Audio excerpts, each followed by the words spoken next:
অনেকটা রিস্ক নেই আমরা বাবুর্চিদের মতো রান্না করেছি। এরকম বড় পাতিলে কিন্তু একমাত্র বাবুর্চিরাই রান্না করে। তারপরেও আমরা সবাই মিলে আজকে রান্না করেছি আর অনেক মজা করে। আপনারা অনেকেই গতকাল জানতে চেয়েছিলেন, আমি প্রশ্ন করেছিলাম কি রান্না করেছি। হ্যাঁ, অনেকেই সঠিক উত্তর দিয়েছে, বিরিয়ানি। আজকে আমরা বাবুর্চিদের মতো করেই বিরিয়ানি রান্না করব। আর খুবই সিম্পলভাবে হলেও কিন্তু খুবই মজা হবে এভাবে রান্না করলে। আপনারাও চাইলে এরকমভাবে রান্না করতে পারেন। আর আমরা সবাই মিলেই কিন্তু রান্না করেছি। প্রথমে আমরা তেল দিয়েছি, তেলের উপর তারপর আমরা পেঁয়াজ, এখানে এলাচি, দারচিনি, তেজপাতা দিয়েছি। আর আমরা কিন্তু যেহেতু বেশি বিরিয়ানি রান্না করব, প্রায় 4 কেজি চালের মতো আমরা বিরিয়ানি রান্না করব, তাই একটু বড় পাতিল নিয়েছি। এটা আমাদের বাসায় অনেক আগে থেকেই ছিল, সেই ছোটোবেলা থেকেই আমি দেখেছি।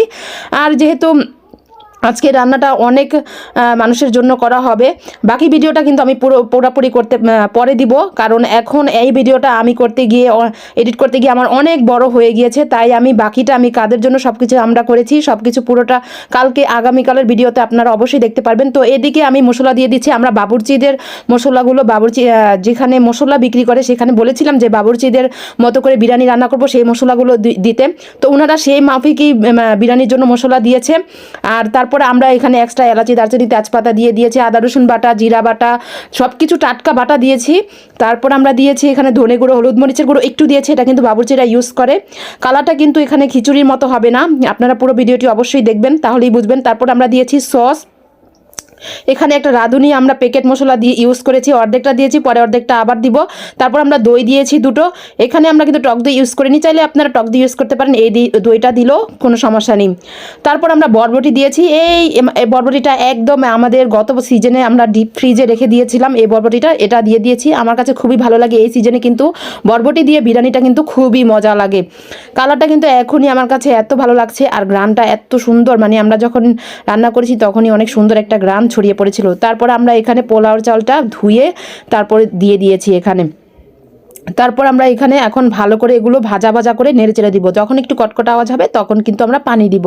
তো পোলাওর চালগুলো এখানে দেওয়া হচ্ছে। আপনারা কিভাবে রান্না করেন জানি না। আর আমার ভিডিওগুলো যদি ভালো লাগে তাহলে আমার চ্যানেলে সাবস্ক্রাইব করে আসবেন, আমার পেজটিতে একটি ফলো দিয়ে আসবেন। এখানে পোলাওর চালে বাকি যে আমরা মশলাটি রেখেছি সেখানে দিয়ে দিয়েছি, যেটা রাঁধুনি মশলা সেটা দিয়েছি। তো এটা কিন্তু পুরোপুরি বাবুর্চিদের স্টাইলেই রান্না, আপনারা চাইলে এভাবে ট্রাই করতে পারেন। তারপর আমরা গরম পানি দিয়েছি, এটা আমরা গ্যাসের চুলা সিদ্ধ এই পানিটা বলক দিয়ে নিয়েছিলাম। তারপর আমরা এখানে দিয়েছি গুঁড়ো দুধ। এখানে আমরা যে গুঁড়ো দুধটা ফুল ক্রিম সেটা ইউজ করেছি। তারপরে আবার পরিমাণ মতো লবণ দিয়েছি, যেহেতু পোলার জলটা দিয়েছি। তারপর কাঁচামরিচ দিয়েছি, কেওড়া জল দিয়েছি।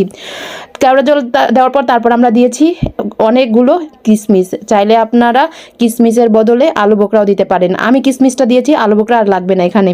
তারপর আমরা এখানে একটু যখন বলক এসেছে তারপর আমরা মাংসটা দিয়ে দিয়েছি। মাংসটা কিন্তু আমরা উঠিয়ে নিয়েছিলাম, দেখতে পেরেছেন প্রথম ভিডিওতে। চাইলে আপনারাও একবার এইভাবে ট্রাই করতে পারেন, অনেক মজা হয় এভাবে। আমরা কিন্তু বিরিয়ানি এক এক সময় এক একভাবেই রান্না করি, যেহেতু এটা বড় পাতিলে তাই আজকে একটু ভিন্নভাবে ট্রাই করেছি, বাবুর্চিদের মতো করেই। অনেক মজা হয়েছে। কেমন হয়েছে অবশ্যই সবাই কমেন্ট করে জানাবেন। তো সবাই ভালো থাকবেন, সুস্থ থাকবেন। আমাদের রান্না কিন্তু হয়ে গিয়েছে। তারপর বাকি ভিডিওটা আমি কিন্তু আগামীকাল দেব, যেহেতু এই ভিডিওটাই অনেক বড় হয়ে গিয়েছে। আর কাদের জন্য রান্নাটি করেছি অবশ্যই সবাই পুরো ভিডিওটি দেখলেই বুঝতে পারবেন। আগামীকালের ভিডিওর জন্য অবশ্যই অপেক্ষা করতে হবে। আল্লাহ হাফেজ।